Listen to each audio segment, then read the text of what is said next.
Jeudi 21 septembre, l'équipe de France de rugby affrontait la Namibie sur la pelouse du stade Vélodrome à Marseille. Malheureusement, lors du match, le capitaine Antoine Dupont a été victime d'un violent choc à la tête. De quoi entraîner quelques questionnements sur la suite de la compétition. Une victoire sans trop de difficultés pour le 15 de France.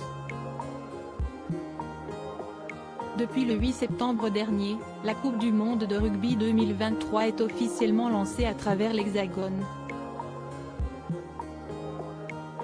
Pour leurs deux premiers matchs de la compétition, les Bleus se sont imposés, face à la Nouvelle-Zélande et l'Uruguay, malgré quelques petites frayeurs.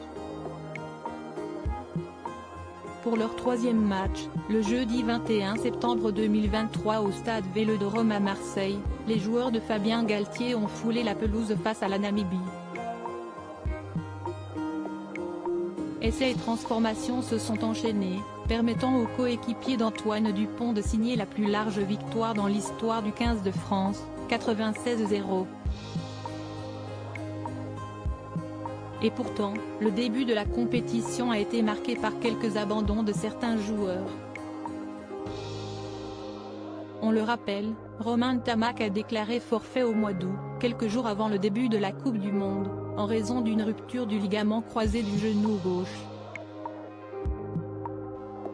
Cyril Baille, lui, a été victime d'un décollement musculo-aponevrotique du gastrocnémien internet, mollet droit, mais a pu retrouver ses coéquipiers pour une mi-temps ce 21 septembre. Enfin, Paul Willemse et Jonathan Danty ont également été touchés à la cuisse.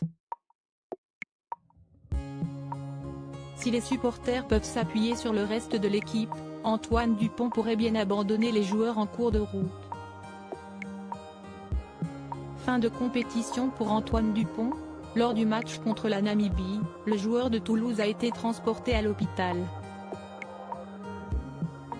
En effet, il a été victime d'un choc violent à la tête, survenu à la 46e minute de jeu. Initialement, le sélectionneur français, Fabien Galthié, avait évoqué la possibilité d'une fissure ou d'une fracture maxillaire, sur l'antenne de France Télévisions. Finalement, selon nos confrères de Midi Olympique, le diagnostic confirme une fracture du plancher orbital. Comme l'indique le Parisien, le staff du 15 de France se laisse désormais 48 heures pour prendre une décision sur l'avenir d'Antoine Dupont pour cette Coupe du Monde 2023. En effet, le médecin ayant examiné le joueur, a recommandé d'attendre que l'hématome se résorbe avant d'effectuer un autre diagnostic. Cependant, une blessure de cette ampleur pourrait priver Antoine Dupont de plusieurs semaines, peut-être même 4, de jeu.